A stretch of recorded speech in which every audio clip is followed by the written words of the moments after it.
large nation, approaching 250 million people. The geographical expression of Nigeria is very wide, and our political structure is indeed quite complex. So when you achieve reform at a, well, even if it's significant actually by most countries' standards, it's really like almost a toothpick in a jar of water or something like that. So scale is very important to get the ripple effects and to work through the system. And I think for me that has been our most significant challenge. How do you take success with one department and then replicate it across the entirety of government? The answer to that, I think, is at the executive. The public service is run by the public servant, but the authority of the public service comes from, if you like, Mr. President and the appurtenances around that office. And I believe that statements from the president's involvement of the presidency is the one thing that can cause scale very, very fast. So if executive orders are put behind reform activities, then you can get adoption at a much faster rate than currently exists. I would like to see from the presidency, Mr. President, I would like to see demands on the civil service. The capacity within the civil service exists, but I think that when the civil service is told, go paperless by this date, and it will happen. And I'm saying across all ministries. When the civil service is told, issue passports digitally by this date, so that is the one thing that is going to tip the balance as I see it. Yeah, it'd be interesting because Mr. President will be here shortly. It'll be interesting if that comes up in what he says, in his words. I will be coming to the audience in a moment, so just to give you a heads up, I have 2 more questions and then I'm going to throw it over to the audience. You mentioned about smart nations embracing partnerships and that Nigeria was in many ways starting to do that. But I just wondered what some of the barriers that remain are. Are the biggest kind of barriers to the private sector and the public sector working together, are they around things like relationships, or are they more to do with things like regulation getting in the way and bureaucracy? What in your mind are some of the really big barriers to those partnerships? The barrier to partnership is trust. That's the biggest barrier. And the trust comes from 2 potential partners that have their considered views and opinions about the other partner. And if those are not addressed, you will never achieve trust. So the private sector, for instance, indeed, let me not say the private sector, the non-state actor coming to deal with the Nigerian public service has certain assumptions. One, that there's a lot of corruption in the system. And by corruption, I'm not alluding just to the economic transaction. I'm talking about a lack of merit. I'm talking about nepotism and all of that, and things that will not lead to a competitive good result. Okay? On the other hand, the state actor, the public servant, looks at the private sector or the private sector partner and says, you have an agenda. You have an agenda to impose a view on me. You have an agenda to benefit for yourself. You have an agenda to, if you like, shape my country, which I'm here to defend, in your image. Okay? So time has to be spent building the trust required to build, to pull down the walls, if you like, that stand between working together. That is the most important barrier that I think needs to be overcome. We have spent a lot of time in building that trust. The relationship that that exists between our organization and the federal civil service and the federal government has been built painstakingly over almost 10 years. And it hasn't been easy. But one thing that I have found is that surprisingly to me, a lot of the things that the paradigms that we have in our minds about the other partner are dispelled simply by spending time together. Yeah. Spending time, not just formally, but also informally. So we eat together. I visit the homes of my partners. They visit my homes. We interact. You know, you might be on a walking tour somewhere, but whilst you are there, make time to spend 3 or 4 hours visiting, I don't know, some ruins, and just learn about each other. Everybody has family. Everybody has issues. And you work through those issues together, and it makes all the difference. And thank you. People like that answer. My third question actually builds on that very nicely, because you say spend time together. Do you think there is a space for more actual secondments where people are spending time working in each other's sector so that they can get a shared understanding of the different environments that people are coming from? Certainly. I would.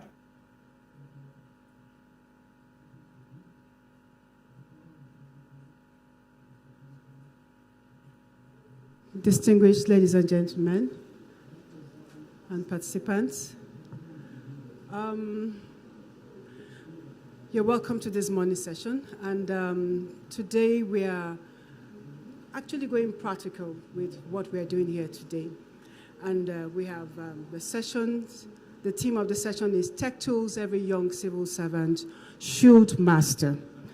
We want to bridge the gap between policy aspirations and practical implementation by showing how digital tools can empower your everyday work.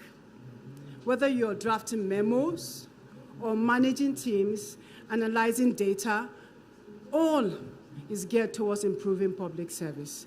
And we have panelists. We have one, Dr. Gideon. Dr. Gideon is a consultant at the Office of the Head of Civil Service of the Federation. And we usually call him Dr. AI, and he has helped in doing a lot of things working under the Head of Civil Service. We also have other panelists, Mr. Fashola Wale, the other name, Oluwaseun, and Mr. Uyu Osa Ebuehi. These are our panelists for today. Dr. Gideon will talk with us for 10 minutes, and then we'll have other people. And then you participants, feel free to ask questions. Feel free to ask questions, and I know you have the right people in place to respond to you. So, Dr. Gideon, ladies and gentlemen, let's put our hands together as we welcome Dr. Gideon for his session. Please let me invite them over to the stage first. Ushers, let's give a round of applause to Dr. Gideon and the other panelists, Mr. Fashola and Mr. Uyusa.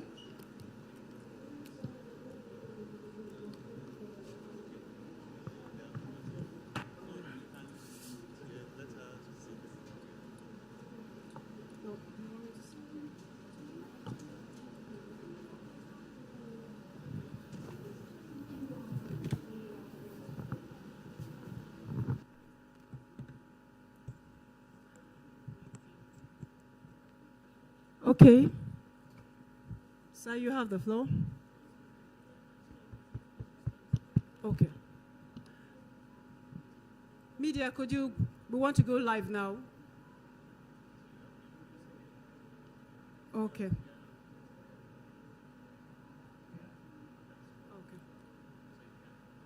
So,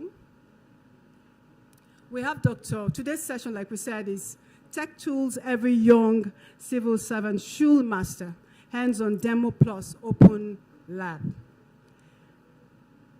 It promises to be very, very practical. So Dr. Gideon will speak for 10 minutes, and other panelists will also join him. He'll respond to your questions. Begin to put down your questions so we can take them after he speaks.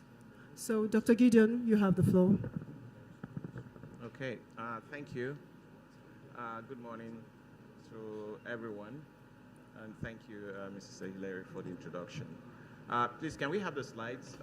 because we are actually behind time, we'll just quickly run through it, and my co-presenters will also chime in on what we are sharing. So tech tools every civil servant should master currently in the civil service. Please, can we have the slides? Okay. So we will go to the new digital initiatives that the Office of the Head of the Civil Service of the Federation is put out for the entire public service and the civil service. Please, next slide, please. So every civil servant should visit the Office of the Head of the Civil Service of the Federation's website. And if you look at it up there, it's ohcsf.gov.ng. That should be a link that you should visit every day. Okay? Every civil servant should visit this link every day. Remember, we are looking at what tools should you have as a civil servant, what tools should you master as a civil servant.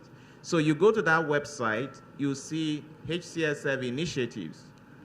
When you click on HCSF initiatives, you'll see Service Live, which is usually an event that holds, I think, quarterly. And then the other digital tools that are there, online compendium of circulars, ServiceWise GPT, Service Welfare Newsletter, Civil Service News, and the Federal Civil Service Online Academy. So you can go to the next slide. So just for you to be able to have an access to all these tools, look at the next slide. There's a QR code there. Please, can you scan that QR code?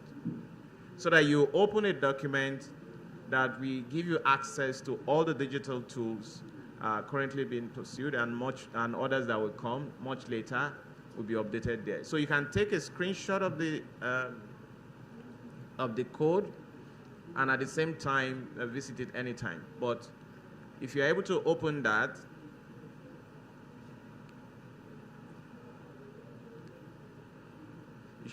you should be able to open that. So if you are not able to open it right now, take a screenshot. Just take a photo of it, right? Take a photo, and you will be able to. So next slide, please. So if you've been able to click on that, if you're able to visit the site, you see it's a Google Doc page, and you have a list of all these. Online compendium of circulars, ServiceWise GPT, you have Service Newsletter, and the Online Academy. These are the initiatives that you should know about, and others that will come. So go to the other thing you also need to know that is not added there is the GovMail, the government email. So everyone should have an email. So you should have an email. On the next slide, you will see we have an email. And this is another thing. You need to visit the Office of the Head of Civil Service of the Federation's website again. So looking at this website, you will see that there is a place with staff email, right? If you click on that staff email, you have MDA's new GovMail URL, you have OHCSF, and you have FedCS. So you click on MDA new GovMail URL. It really doesn't matter which MDA you belong to, you'll be able to have access. So on the next slide, you will see when you click on that, you can take a QR code. You can take a picture of this also, which gives you links to the GovMail.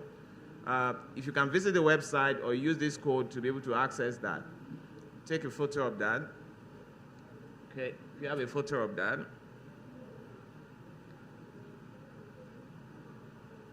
So now, on this next, if you click on this link, on the QR code that you had, it will take you to this link. On this link, you will see all the ministries, how to the GovMail where you can sign in. So if you're in ministry, on the first one, if you're in Federal Ministry of Agriculture and Food Security, you'll see the first one will be the link for you. So it will be webmail.agriculture.gov.ng. If you're in the Ministry of Defense, it will be webmail.defense.gov.ng. Is there anybody here without an official email address? I know some people are online. Do you have, if you don't have your official email address, wave your hand. Yes, a lot has been created And once you click on that link, you see GovMail, and you log in here for those that have access. So on the next link, on the next slide, you will see that this is how you log in to your email address based on the GovMail. And this GovMail was created recently. It actually started in November as one of the initiatives of the head of the Civil Service of the Federation. Initially, we had all the emails was a proprietary software which was very expensive, but working with Galaxy Backbone, we'll be able to build this through the war rooms of the digitalization war room of the Federal Civil Service Strategy and Implementation Plan 2025. We've been able to create this now that the entire public service can now have email. On the next slide, you will see that as at Tuesday, Wednesday this week, we have over 32,000 emails have already been created on that website now for public servants. Initially, there were only about 40,000 for the entire service. This is a real jump that has happened. And you can see it's for the public service. If you look at some of those emails there, you see Galaxy Backbone is at the top, but you can see also NIMASA at the bottom there, nimasa.gov.ng as part of the email account that has been created. So it's for the entire public service. On the next slide, you see the traction that has happened so far, that emails as at November, December, there wasn't any at that time, but you can see how this has climbed now by June to a very high number and the usage. And if you go to the next slide now, I want to move away from there. Just make sure that your ministry, you have your email addresses, okay? You make sure you have your email address. That's an important tool everybody should have. Have your email address. So if you don't, please contact your ICT, your department, to make sure that you have your Gov mail. So on this next one, we are looking at the online compendium of circulars. So this QR code will also lead you there now. This is a compendium of circulars for all the circulars in the service from 1995, yes. So Fashola, my presenter here, panelist here, is also was on the team that helped to build that platform, that portal. And if you're looking for a circular, you don't need to ask anybody anymore. Remember, we are dealing with digital tools that every civil servant should master. All you do, remember the Office of Head of Service website, the digital initiatives, you can go there and click on online compendium of circulars. And if you click on that, the next page, you will see on the next slide how you log in. So just create your user account. Please, on the next slide, you see you land here and create your account. And when you create your account, you will be able to log in and have access. So if you log in on the page, there's so much you can do. So on this page, you have so many circulars. You have search for whatever circular you are looking for. You can look for the signatories and the agency. At this point, I will ask Mr. Fashola too, who is was on this, to speak more to this compendium of circulars. Okay, thank you so much, Dr. Gideon. So the online compendium of circulars, hello, can you hear me? So the online compendium of circulars, as Dr. Gideon have said, was a circular which has, we have circulars dated back as far as 1995. And looking at the search criteria, you have a lot of ways in which you can actually search for circulars you are looking for up to date. And all you need to do is just, as you've logged in, you can just search for anything. Let's assume you want to search for circulars on promotion or, let's say, study leave. At this point, I think we should stop sharing the slides so that we can see Mr. Fashola speak. Yes. Okay. So,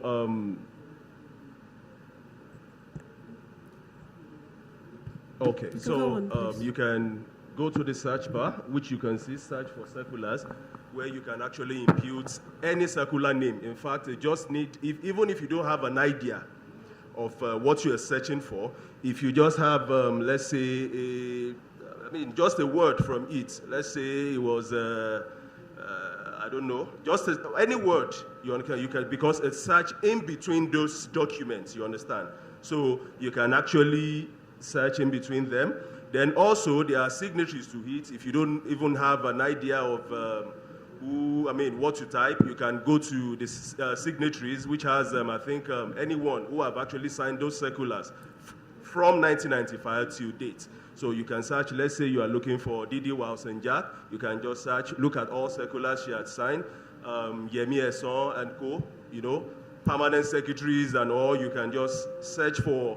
And the interesting thing is that this thing cuts across all ministries, AGF, AUGF, Office of the Head of Service, SGF office, so you can look in through them. So it's a very powerful tool, and it is up to date. So thank you, sir. Yeah, awesome. So I think if you go back to the slides, on the next slide, you'll also be able to see that. So go to the next slide. Like he said, I think there was a search there, promotion. On the next slide.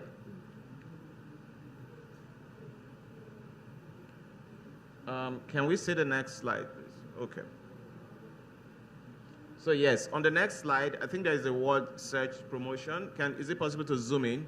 It's search for promotion, and the circulars on promotion is actually there. You can see clarification and adjustment of certain allowances, which was July 14. And on each of these, you can actually click and see the original circular. That's the beauty of it. You can download it and have your hard copy. So you don't need to worry about going to ask anybody or copy the text. You see the original document that was signed, uploaded there for you to. And like he rightly said, anything you're looking for, you search. And we welcome feedback on this too if you think that there's something, improvement that should be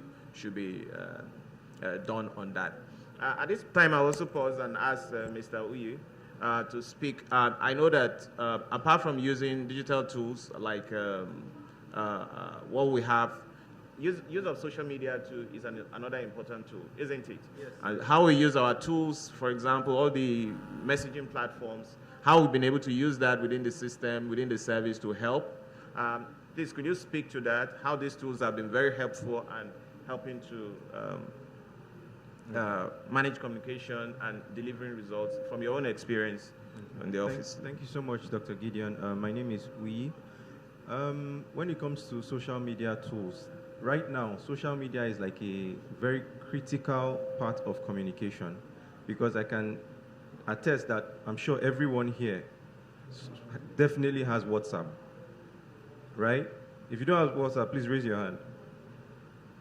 Exactly. So I'm sure everyone has WhatsApp. WhatsApp is one of the major tools right now that we use, because it gives us flexibility to do a lot of things. For example, I'm sure everyone in your ministries, in your departments, in your agencies, you have WhatsApp groups based on either your schedule or your department or your ministry, or however it is. There are different ways you can open up WhatsApp groups and all that. So social media is very key. Not just WhatsApp. We have Instagram, we have X, formerly Twitter, and we have Facebook. We know that on social media, it is easy, very, very easy to disseminate information. For example, if a circular comes out today, right, the fastest way to circulate a circular right now, just drop it on a group.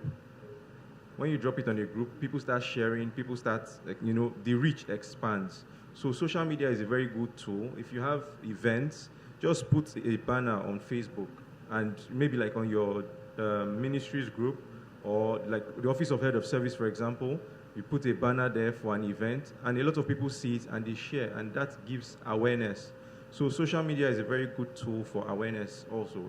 It helps to spread the reach, bring people closer. You send documents also.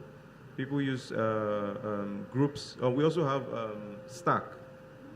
We have a platform called Stack. We also use it in the Office of the Head of Civil Service of the Federation. And Dr. Gideon here was one of the major drivers for Stack. Stack is very, very professional. Like WhatsApp is a social group, right? But it does a lot of things. But with Stack you can actually manage projects with Stack.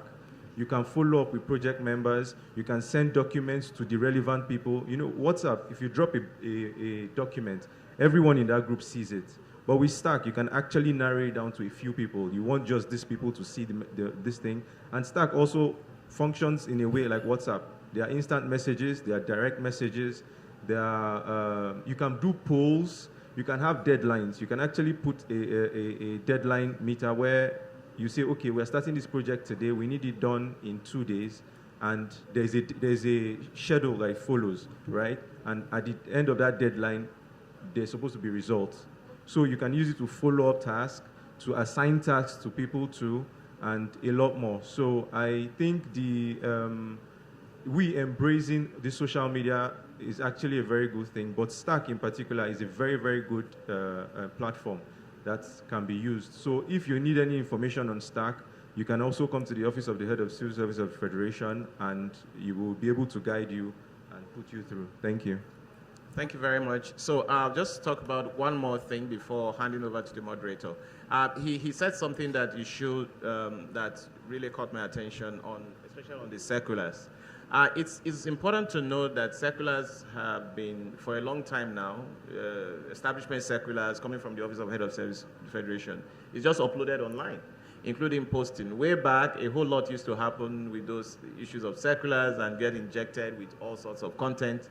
But using digital tools and uploading them to the site, you have only one single source of truth about that content. So make sure you are doing that too in your MDAs.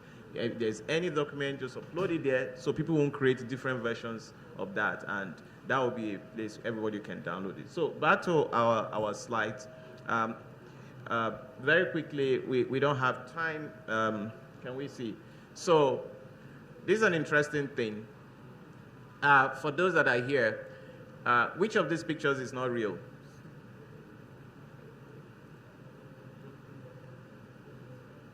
I'm giving you a clue that one of them is not real, or 2 or 3 or 4, 5. So all of them are not real.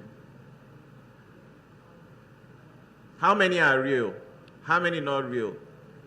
Can anybody 100% sure and bet his life or her life on it that you can pick? Can you? No. Why? On the next slide, we are now in a different era, isn't it? The era of artificial intelligence. On the next slide, we're going to see the impact that has on our society. And the impact of AI is enormous. Please, can you go to the next slide? Please just pay attention so I'll move quickly. We don't have time. A lot of money is at stake. It's expanding economies, and this transformation has to be done responsibly, and governments are involved. And on the next slide, we see that Nigerian government has a strategy for economic growth, for social development, and technological advancement. Please, next slide. Please, when I say next slide, please just respond so that we can move quickly. Nigerian government has all that for economic, social, and technological advancement, but we need to do responsible and ethical AI to move things forward. You will all be using it. On the next slide, we'll see that we've all been using social media already. Right? All of us are using social media, and most of the time you use it for your work, like we rightly talked about. You are using it for different things, and including recommendations. There's nobody that is not using AI in one form or the other. But the office has also come up on the next slide with one new tool called ServiceWise GPT. Is there anybody here that is hearing this for the first time? If you are hearing it for the first time, raise your hand. You are hearing about ServiceWise GPT for the first time. Yes, thank you for raising your hands. So this is an important AI tool that we have now. It's developed to enhance transparency in Nigerian public service. So it's more like your personal assistant. It understands the public service rules. It understands a lot of your circulars, although not all the circulars it's been trained with right now. It understands Procurement Act. It understands most of your constitution, all of it, that you will be able to use it to actually ask questions. So to use it to ask questions, you can go to this site. Like I said, on the Office of Head of Service website again, once more, you will see that, ServiceWise GPT, right? You will see the tool, and on this tool, you will be able to visit and be able to use it for your work. So please, this is an important tool in the era of AI that you used to use. Please scan this and make sure that you visit that. And it has great impact in terms of time saving. A lot of people have testified how much time it has saved. I have a presentation on this, largely on it this afternoon, so you're welcome to attend also. And then, please move on. We welcome feedbacks on it. Please, when you go, use it to test the tool. Please go on, please.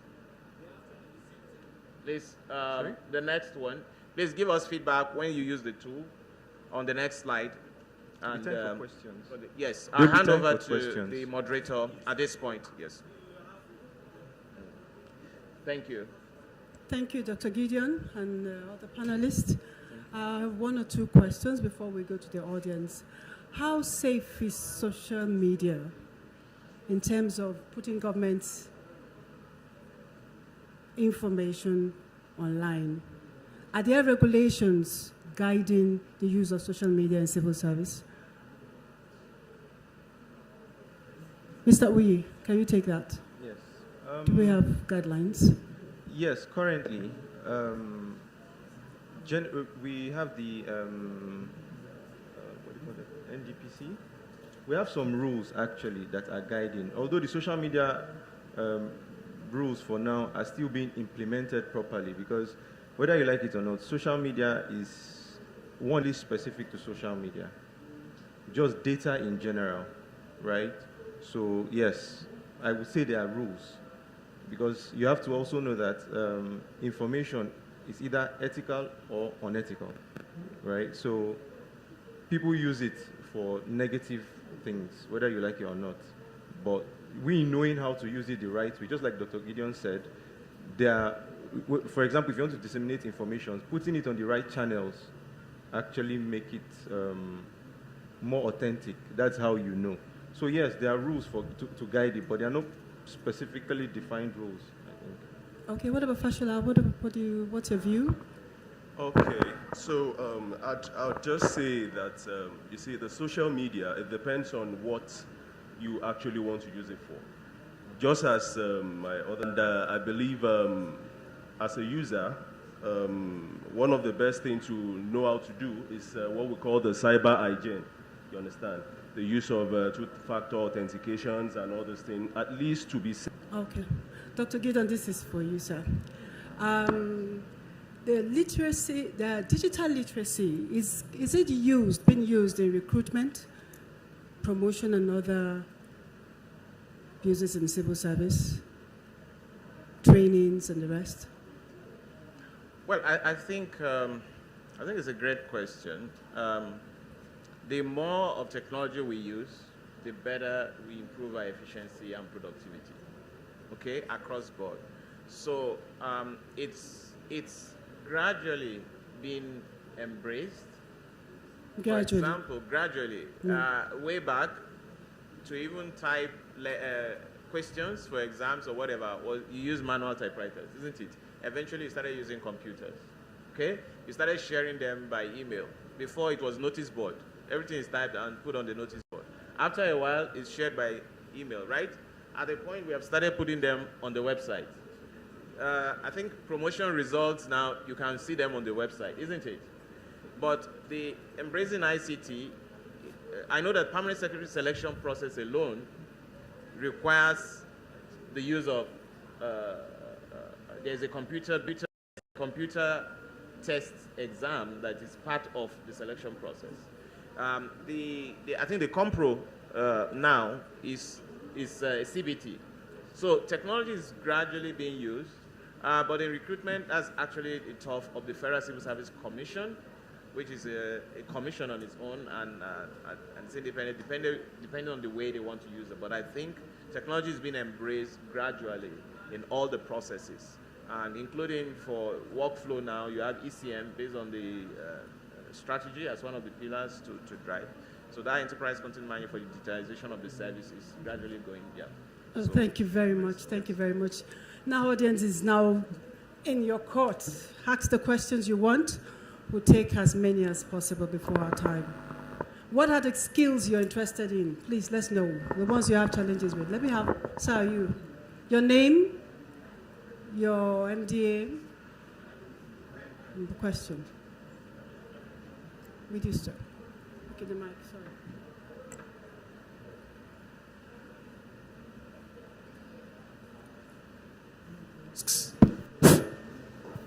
Thank you, panelists. I know the head of service is doing a lot in terms of innovations, in terms of ICT tools that are not supposed to be in social media are curtailed. We have had instances where confidential documents, classified documents are paraded within the social media space. Is there a framework in place to ensure that those sensitive documents are not in the social media space? Second is that working with Galaxy Backbone, some of these sites are not hosted within Nigeria. I know too well. Is there an assurance or a guarantee for national security that someone out there is not accessing all government documents that are being put out there? Thirdly, and for my colleague who has done a great job, thank you so much for the compendium. There are issues that have circulars that predate the time of the circulars that 1992. And those circulars are still relevant, even in our day-to-day work. So is there a future plan to ensure that you go back in time to still add those circulars that predate 1992? Thank you very much. Okay, Dr. Gideon, please. Okay, so the first question, it's about security and, yes, confidentiality, and also for hosting of government sites and all that. So I will speak to that, and Fashola can handle the other one. Yes, I think it's a concern. Technology has its good and bad. And see, the thing about technology is that it has changed the way we live our lives. Secrecy, there were things that were so secret before that people couldn't, it's only when you meet someone you can have access to that information. Technology helped us for everybody to have access. And with AI now, it's completely different. So before, how many people have access that your phone could take a picture and you share? You could take a picture and it's on your phone. But with technology now, you can share. You have access to mass media. That's the way it is. Using social media. If you're in a group, Telegram, for example, can put up to 200,000 people in one Telegram. So you can actually talk to that number of people by just dropping a message. A lot has changed. So at the end of the day, it's the human-centric design that is important. We must design things putting people at the center, not just the technology. Why is this important? If people are not compliant, no matter how good policies you put in place for technology, it won't work. Because if people know official government secrecy and the oath of office, that the oath of secrecy that you took, and you are actually respecting that, there is no way you take a government document and share it wrongly. Do you understand? So at the end of the day, it's about education. We need to train people to be responsible. It's responsible use of technology that will solve that problem.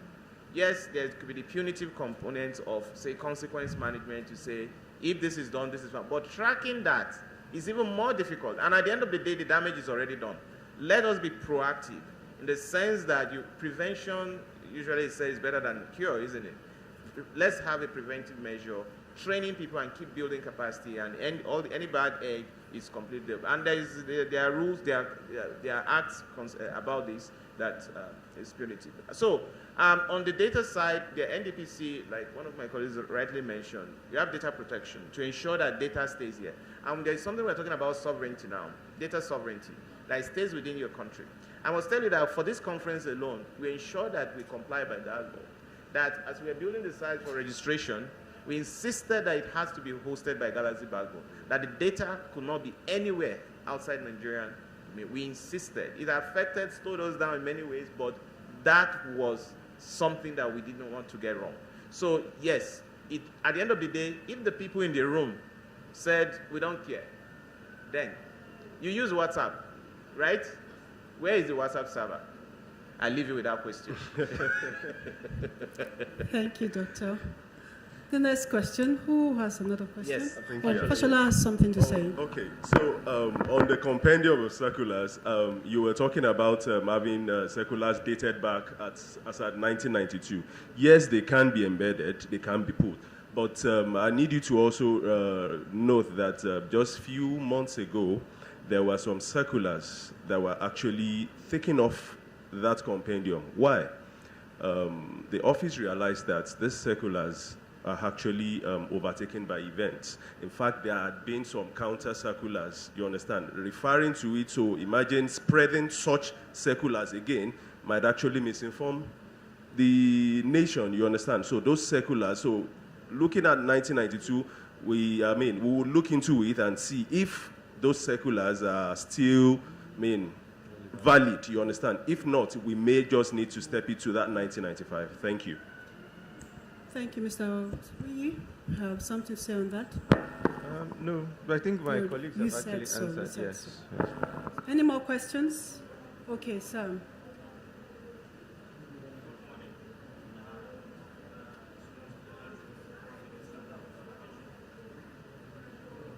It's almost time. Okay. Good morning, all. I'm Sunus Dalhatu from Ministry of Communications, Innovation and Digital Economy. I just came late and I developed interest and I had the doctor saying that you had another lecture in the evening. So I want to know when and where so that I can follow up. Okay, that's a simple one. Thank you. We'll tell you after. I think it's 4:30, right? We're not certain about the time. It's on the transform stage. I'm not even sure of the Transform time. the main stage, so you can join them later. Yes, main stage. I guess so. Let them confirm. Okay. I know it's on the transform stage. Sorry, so many things in my head. And yes, while we're wrapping up, we'll just. No? 350. 350. 3:50. Yeah. So thank you, Dr. Gideon, Mr. Oyi, and Mr. Wale, for making this session a very practical one. Technology has not come to take our place, to only make our work faster and make us smarter. My husband will often say he's tired of working hard, he wants to work smart. And that's what technology does to us. Thank you, ladies and gentlemen, and have a great day. Thank you.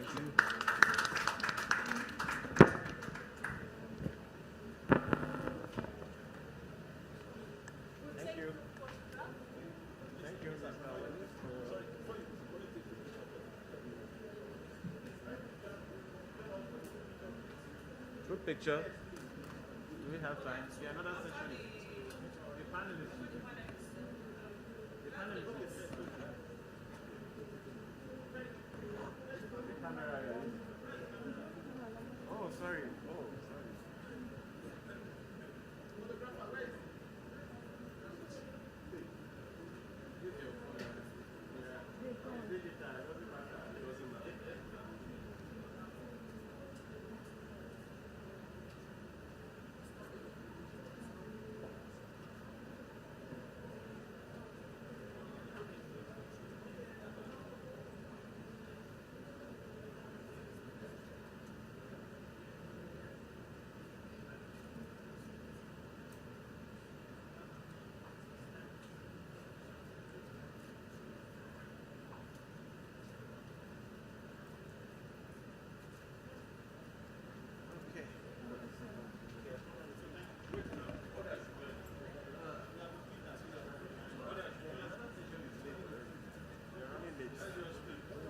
Okay.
their best, obviously, when they know that you have their back, when they know that it's about mutual respect.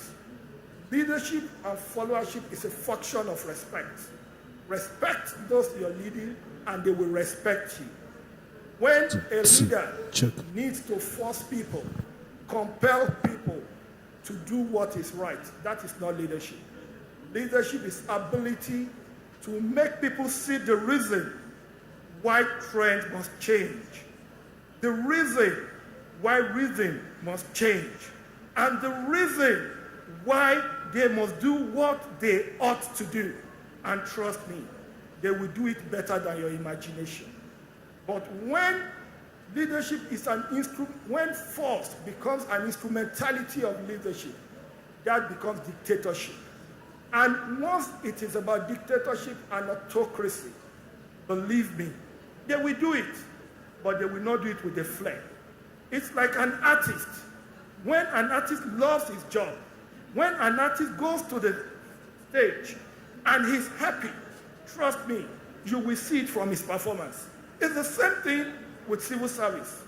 Even as permanent secretaries, even as directors, we must make people have confidence in our leadership.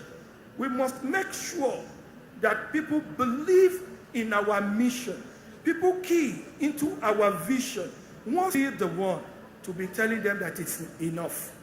But when they do not key into your vision, believe me, you might think you are leading them, but guess what? You are only leading yourself. Because when the ships are down, they will not be there to have your back.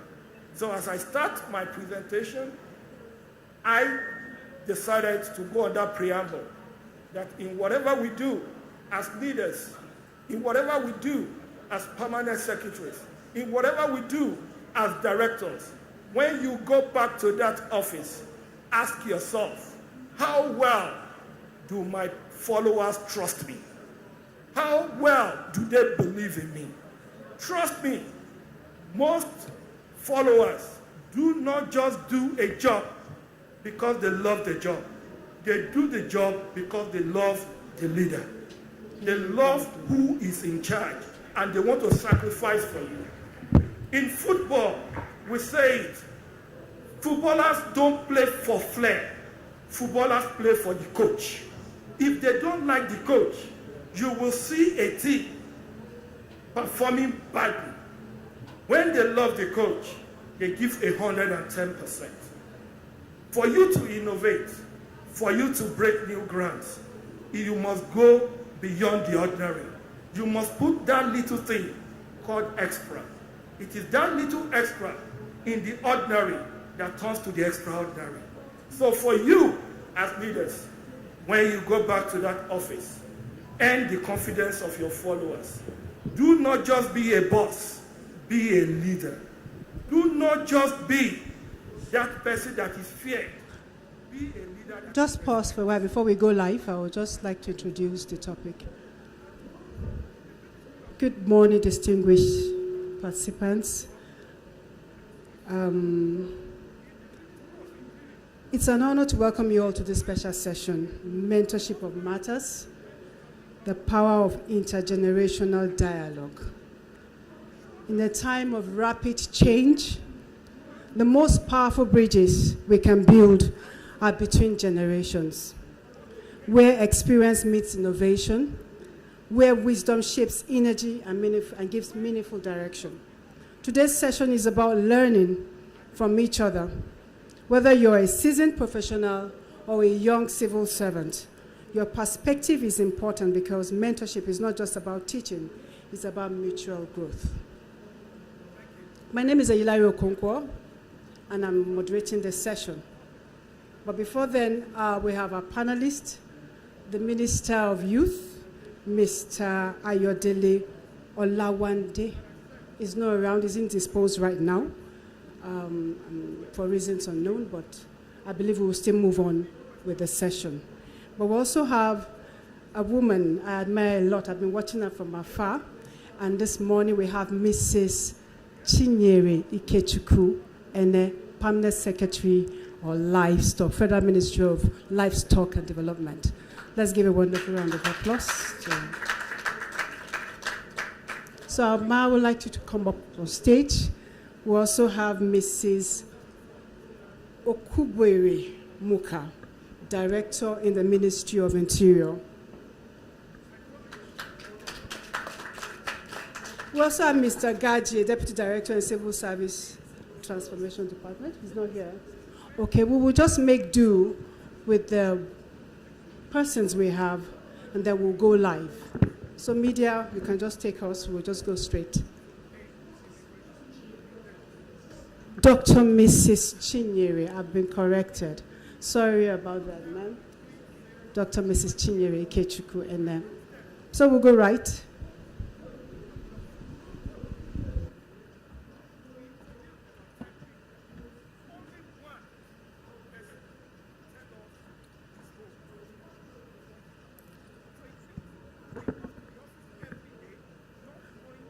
Okay, ma'am. I'd like to start with, we're live, so we can just go on. Just be sure the mics are working.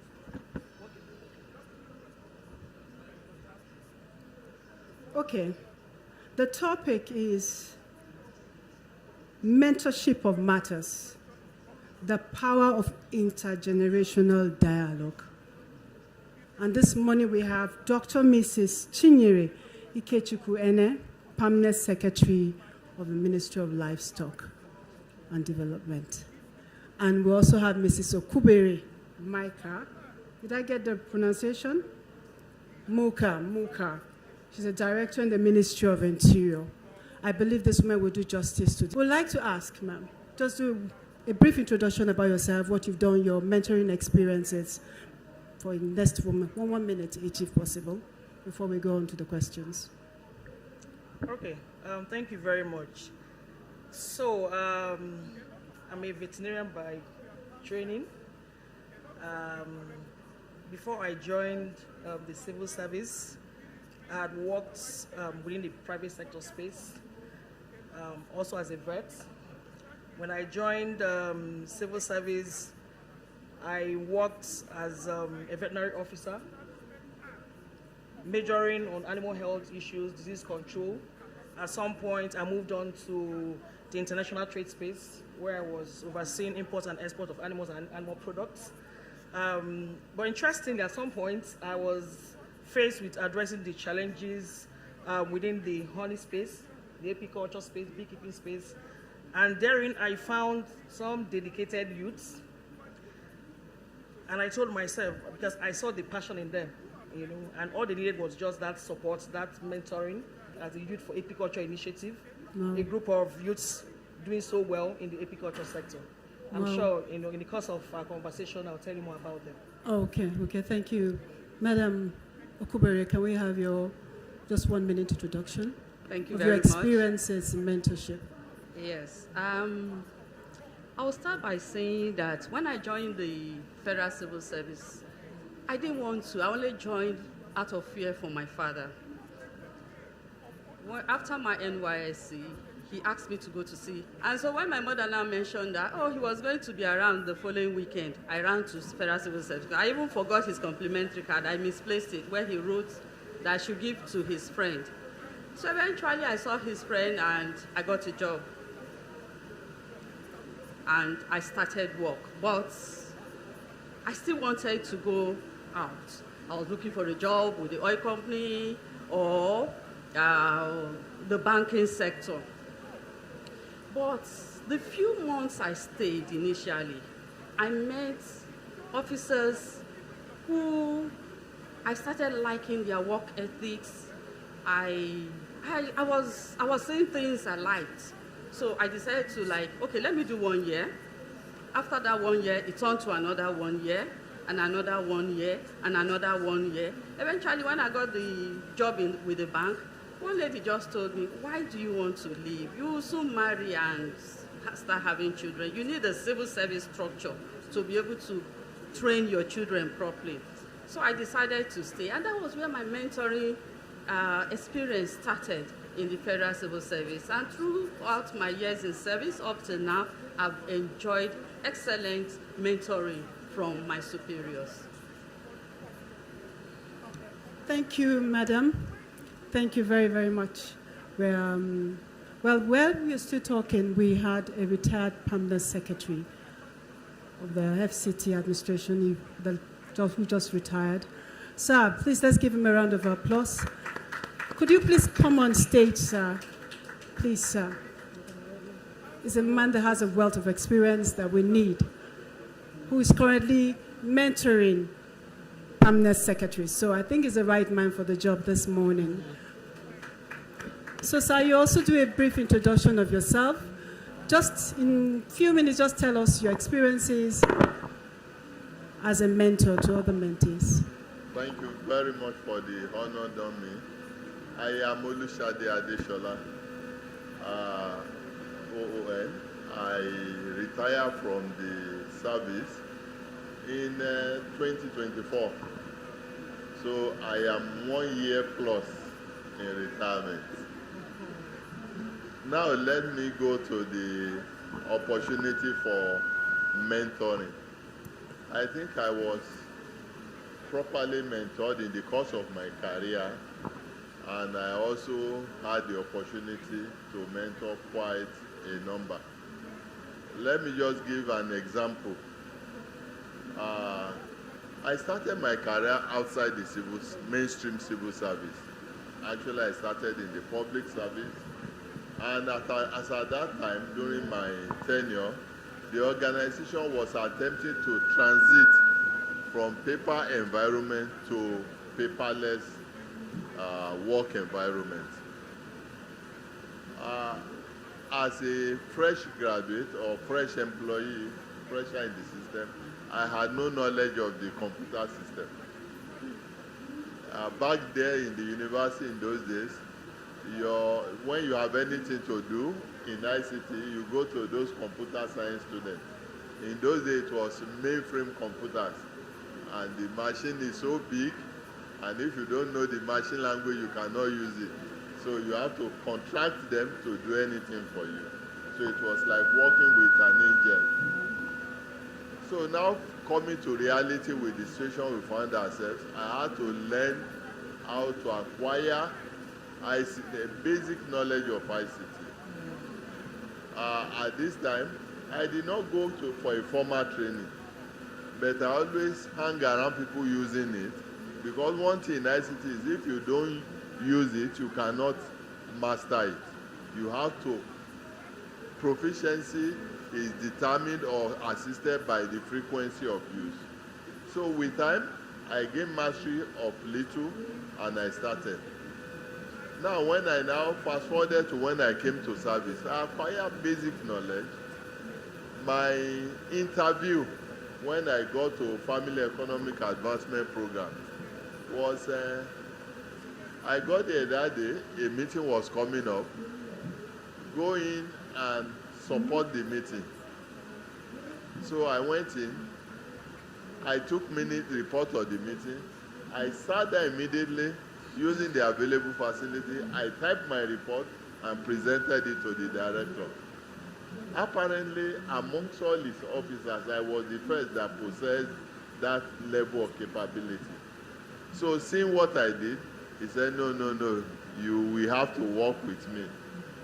And that was how I was given letter of appointment the following day.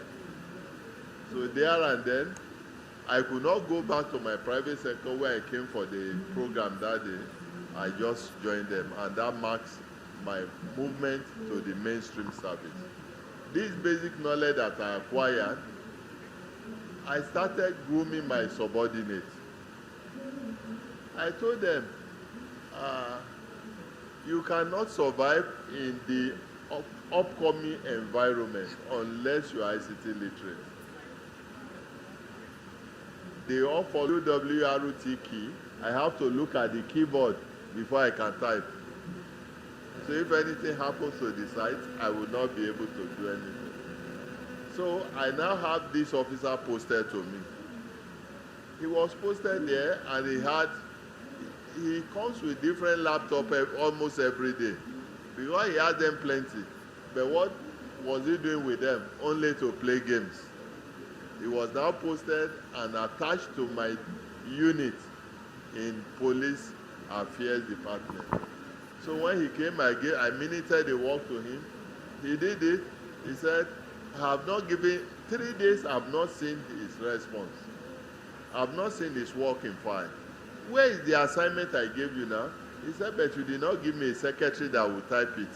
I have done it, but waiting for.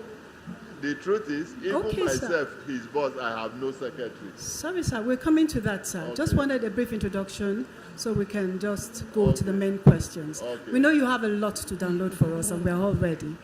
Okay. If I can just round up this one. in Okay. second. Okay. God Now, bless. I compelled him. I now told him, even my have laptop. He was angry, but he had to go and look for somebody to help him. I gave him 2 more assignments. He now knew that he must learn this. In the process, in anger, he left my department because of me. But years later, anywhere he saw me, he said, this man dealt with me, but he's responsible for my success today. When he faced PAMSEX exam, you have to do computer yourself. Nobody who assists. Today, he's a permanent secretary. Oh, that's a nice one. The same experience too with the office of the head of civil service of Federation. It's not about money, but I'm glad that I'm getting the thorough training I need. But meanwhile, I would like to ask Dr. Chinyere Akunjabi, right? I would like to ask a question, and for you and Ms. Okubori, before I go back to the question, I want to ask the retired permanent secretary, how do you see the role of older generations in grooming future leaders in the public service? Okay, so I like to always make my intervention from experience. When I joined service, I was very fortunate, blessed to have very seasoned officers who also nurtured me, and I must also state that I was ready to learn. We don't have their likes anymore in the system, because these were officers that were very good. When you talk about memo writing, for example, I'm sure you all agree with me that what we have these days are not really, when you get to see memos these days, they're not thorough. And I guess because we are also everybody is in a hurry, to get things done. There is no longer time for critical thinking. Then what I used to do was to go through files, and at the end of the day, if I try my hands on any memo, I share with my then immediate boss. He corrects me. I go back, he first correction. Most times I come back I could do it like 3-4 times before we have something very good. So I think we need to be intentional, to have a mentorship or a mentoring framework that will probably compel, the older generation to pass on this knowledge to the younger generation. Even the retired civil servants, we have to be intentional. If it means having a policy in that direction, I think it's something that we should quickly get to, because it's fast eroding us. Yes, the previous session talked about AI, and I think it might also, while it has its merits, it also has its demerits, because now what people do, they just send to ChatGPT, and ChatGPT gives you back, and they just send. We need to be intentional to apply. Yes, ChatGPT will give you something generic, but there has to be that, you need to make efforts to apply what you feel. We need to domesticate, adapt, as against just, because most times when I see memos from ChatGPT, I tell you, I know, but ChatGPT cannot be 100%. Yeah, human. So for me, I think we need to be intentional. Getting the older generation, pairing them. What I intend to do in my ministry is to pair the directors with the middle level officers, get to maybe take them through 2 weeks program. We can also have something that can be sustained. Maybe it could be for a year.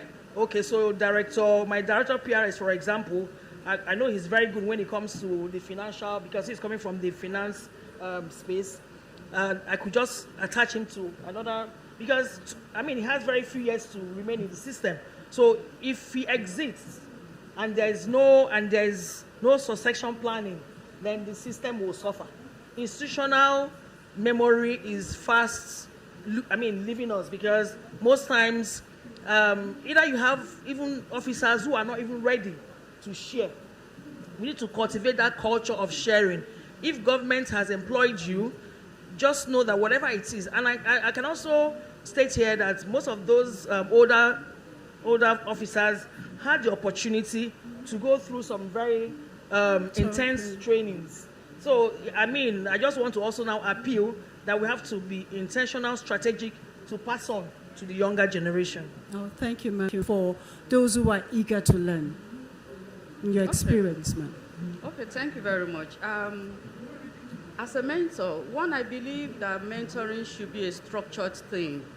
And I think it's high time we incorporated it into the performance management system. That way it goes round.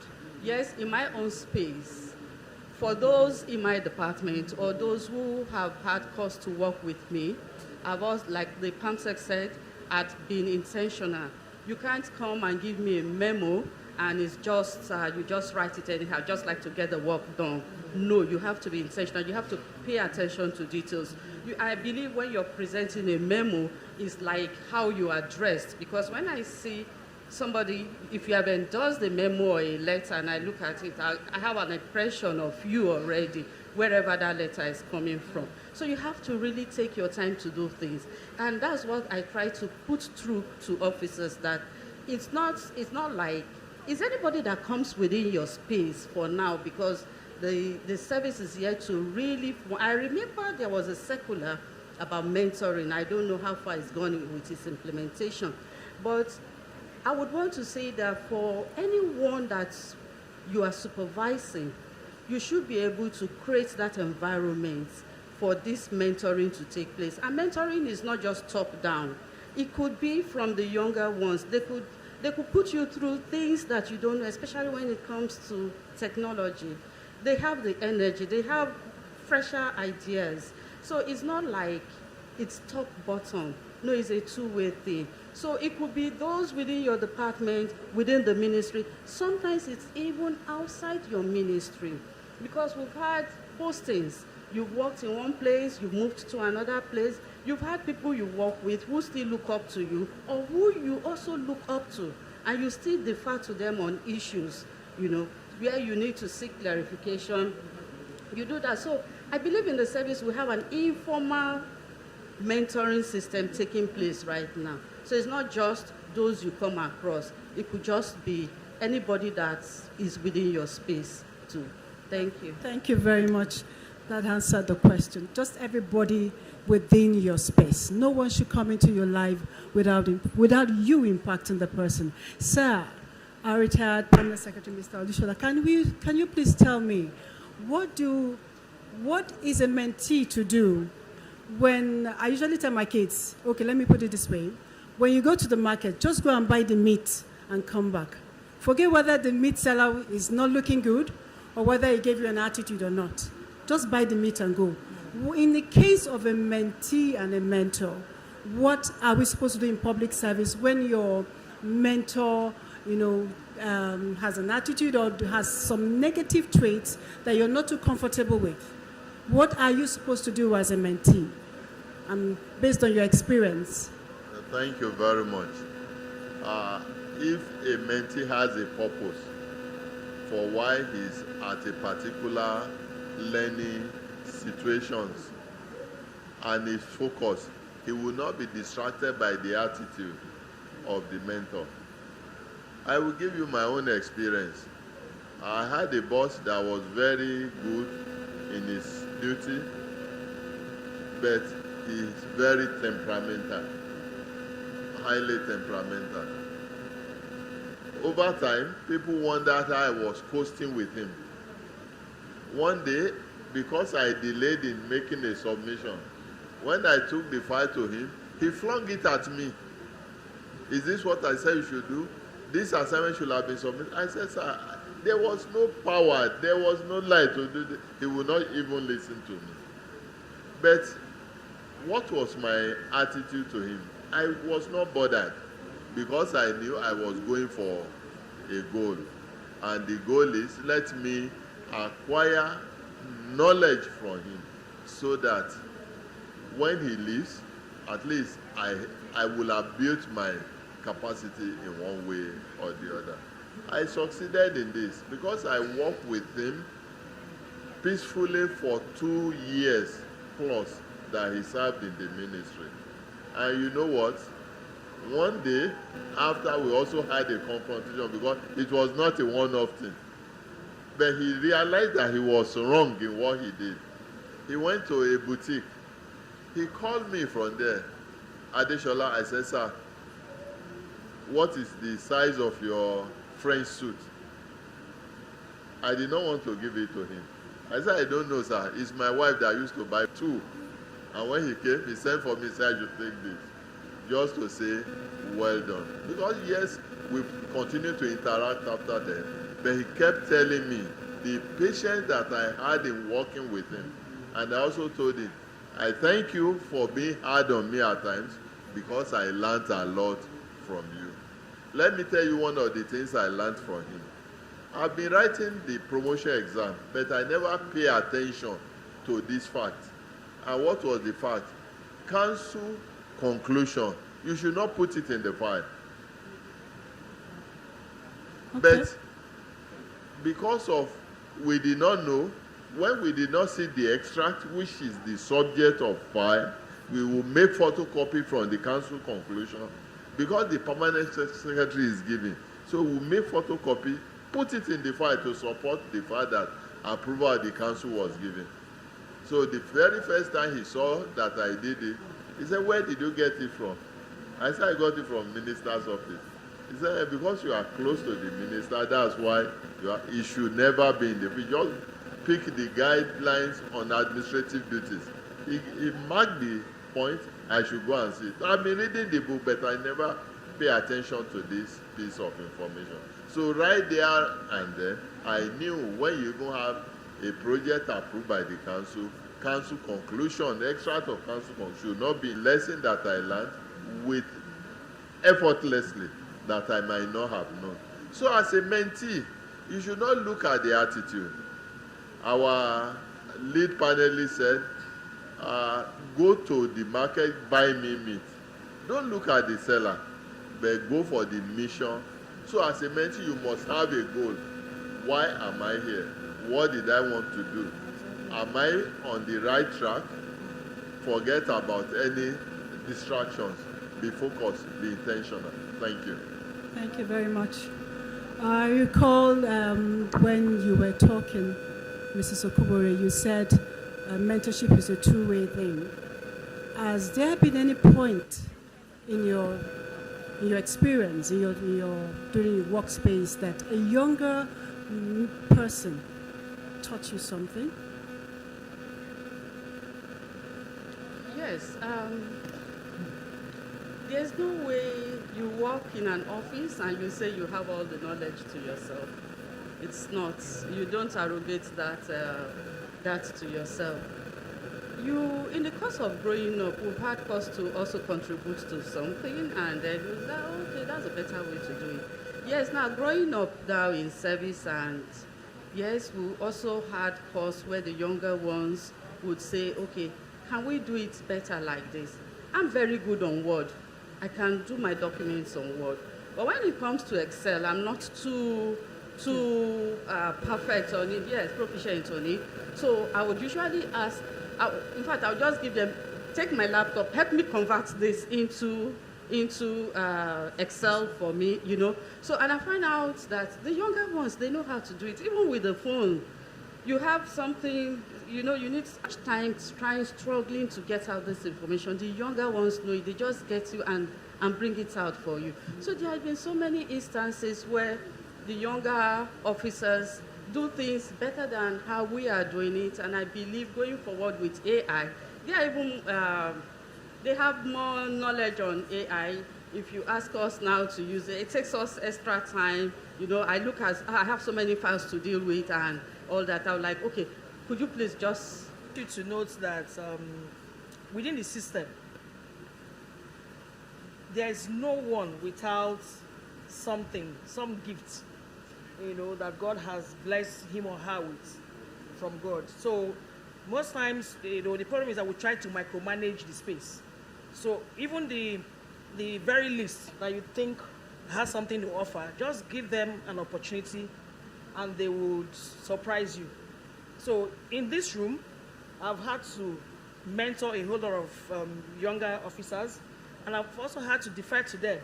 Even when I have issues and I'm, you know, thinking of, okay, so how do we get this, how do I resolve this issue?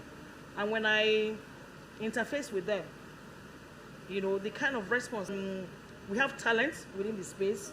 It's just a matter of allowing them to express themselves. Oh, thank you very much. I've just been told that the Minister, the Honorable Minister of Youth, Mr. Ayodele, is a bit under the weather and may send in someone to represent him. But while with that, we'll continue with what we're doing. Okay, Ma, you want to say something? I want to add to what our senior PAMSEC said. When I joined service, I was posted to a department. And about 2 months later, the head, then he was Director of Personnel Management, he called me and said, oh, he's posting me to the office of the Permanent Secretary. And I was like, me, from where to where, you know? And when they gave me the letter, I went. It was then I learned that, oh, nobody stays in the office of the Permanent Secretary beyond 2 weeks. 2 weeks maximum, the person would leave. And why? It was the Permanent Secretary's attitude. And most people posted there found it difficult to work with him. But I got there, I did 2 weeks. It was a Friday, he was going to the mosque, and I told him, good night, sir, bye-bye. So he was like, what's bye-bye? I said, because I've done my 2 weeks here. I was a young girl, fresh from the university, so I didn't have anything to lose. Moreover, remember I didn't want to stay in the civil service, I was still looking out. So I was like, I've spent 2 weeks here. He said, so what? I said, others do 2 weeks, I've done 2 weeks. He said, my friend, will you sit down there? So later, he went to the mosque and came back.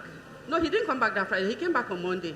And he now told the Director of Personnel Management that young girl said she was leaving my office after 2 weeks. Did you post her out? How could you post somebody out of my office?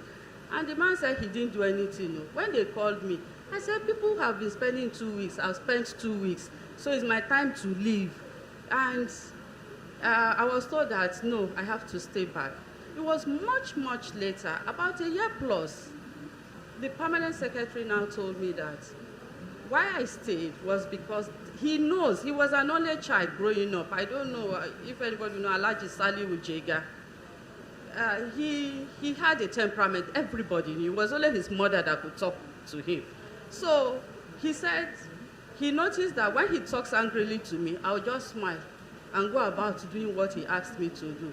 He said that was what made him to keep me in his office. And I've worked with him till he retired. So that's, what I'm saying is just lending credence to what the PAMSEC has said, that you don't look at the attitude, you just face what you're to do. And if you do it well, you would last, you would learn a lot. I learned a lot from him, and it's taking me places, I must tell you. Oh, thank you, Abba. Thank you very much for that, giving us that insight into mentorship, your experience. At this time, I think we'll go straight to the audience. It's your turn to ask your questions. I hope you've written them down. Just raise your hand, tell us your name, your MDA, and then ask your question. The microphone.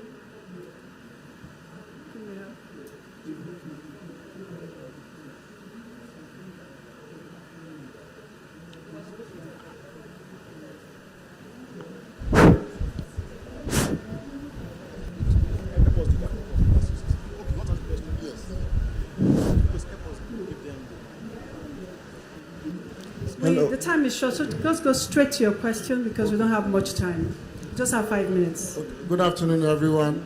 My name is David Sati. I'm working with the Office of the Head of Civil Service of the Federation.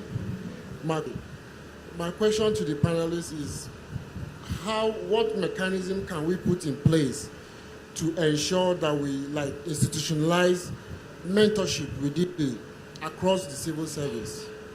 That's my question. What mechanism can we put in place to institutionalize a continuity? Yes, like a way that to enforce, to make it institutionalized, that everybody must pass through a system of mentorship across the service. Okay, so because of time, I had mentioned that there is need for us to be intentional. When I mean intentional, there is need for us to have a framework, that will speak to how and when and how to go about it. There has to be that plan clearly spelled out. And Mrs. Muka also talked about institutionalizing it within the PMS framework, so that even officers, will be rated based on their mentorship activities. And one practical one is for us to pair senior ones and younger generations. Okay, can we have your own thought on it in 1 minute, sir, because we are short of time. Okay, we have someone else. Okay, let's just take that question. Thank you. You're welcome. My name is Rico Onveoti from the Performance Management Department in the Office of the Head of Civil Service of the Federation. I would like to inform that the Head of Service is already working on a mentorship framework, which will soon be uploaded. And then we must intentionally break away from the culture of working in silo, because I've seen that happen. Most people are not willing to allow people know what they are doing. So if you are seated here and when you don't come to office today, work does not happen because you are not around. That means you are not doing well as an officer. It must start with everybody. It's not something that just from the top bottom. In your little space, if you are not there, will other people confidently do what you are supposed to do? That should be the beginning. Thank you. Okay. And one more question, and that'll be it. Good morning. Morning. Yes, from the Federal Ministry of Livestock Development. Your name? Dr. Daniel Okoma. Okay. Okay. So I want to make a contribution to this. And I know that as a good mentor, there are qualities of good mentorship.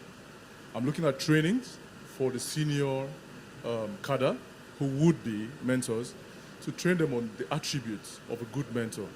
You see, we've talked about how the junior should really take likeness to the mentor and accept the mentor. We also need to start talking about the mentor and how the mentor will endear himself to these mentees if we are serious about getting results. Thank you. Thank you very much.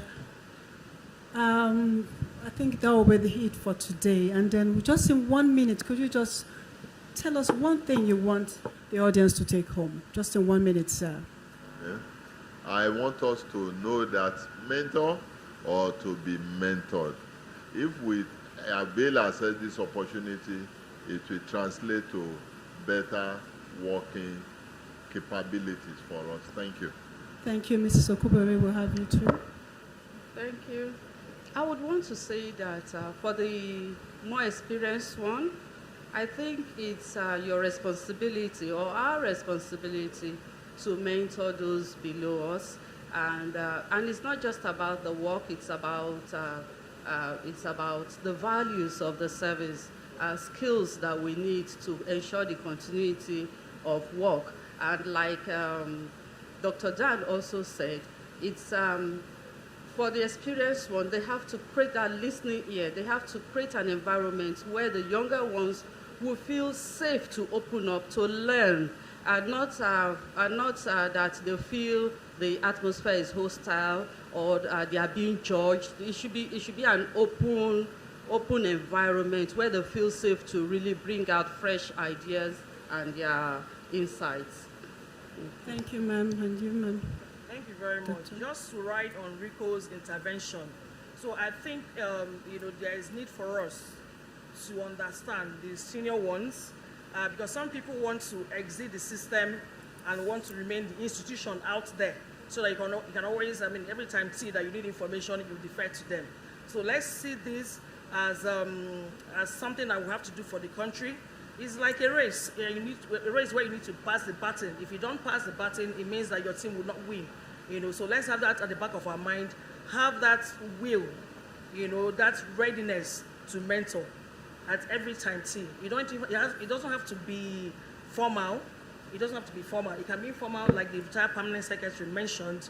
Let's just be passionate about this country and understand that this is a tool. Mentorship is a tool that we need to get things going. Thank you. Thank you very much. Thank you all to all our panelists, most especially the retired permanent secretary, FCT administration. He was the chairman in charge of the Style Committee.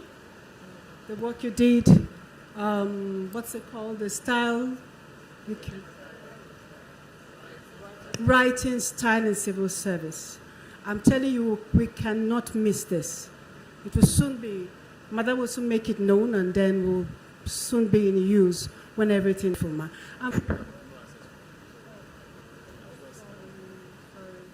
Sorry. They are best, but the chief of staff of the minister couldn't get in because of protocol. He didn't have the tag, so.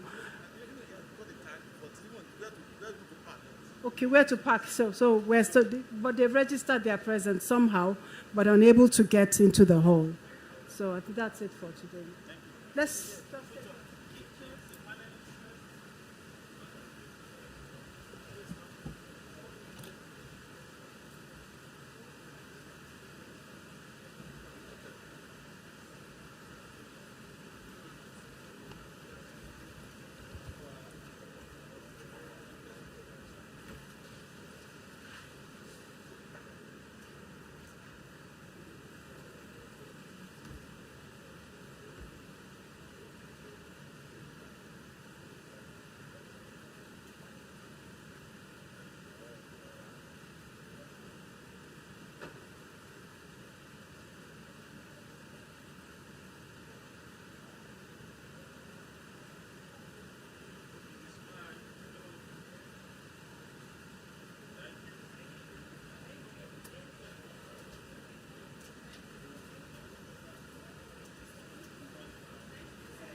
Every confidence.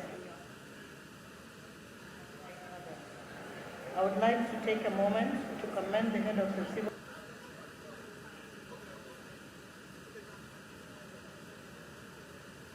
service of the Federation, Mrs. Didi Esther Wolfson-Jack, OON MNI. Yeah, I like that. For her visionary leadership and for deeming it fit to celebrate and appreciate our newly promoted directors. Her commitment to fostering an environment of recognition and encouragement is truly commendable, and it sets a precedent for all of us. Well, for some of us, we all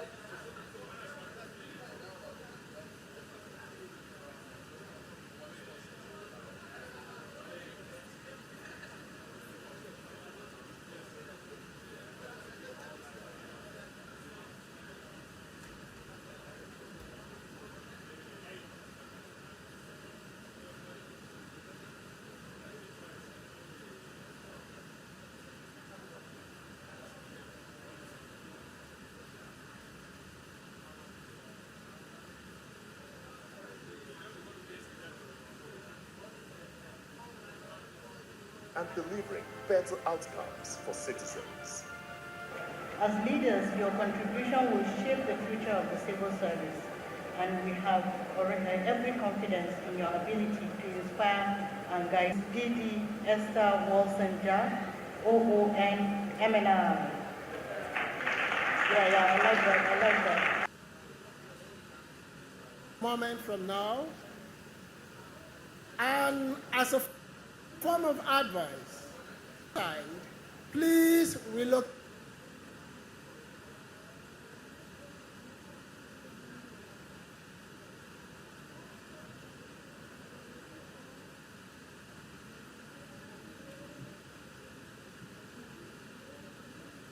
to the halls nearest to you. I've just been told by the security outfits that they are not going to allow people milling around. And also, if you are within the hall and you don't have a seat, please locate another hall where you can sit down. I have been told that this event is being streamed live in all the locations across Eagle Square. Your Excellencies, ladies and gentlemen, good morning and welcome to this event.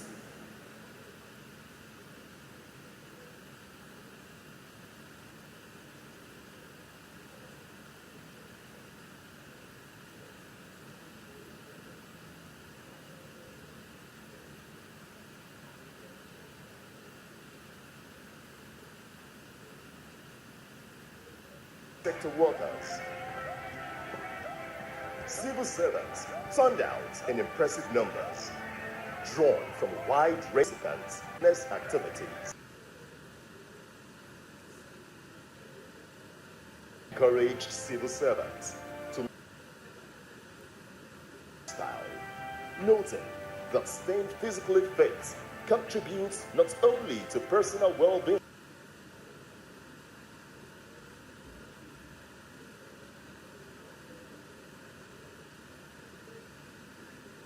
but also enhances productivity and mental alertness in the workplace. You can see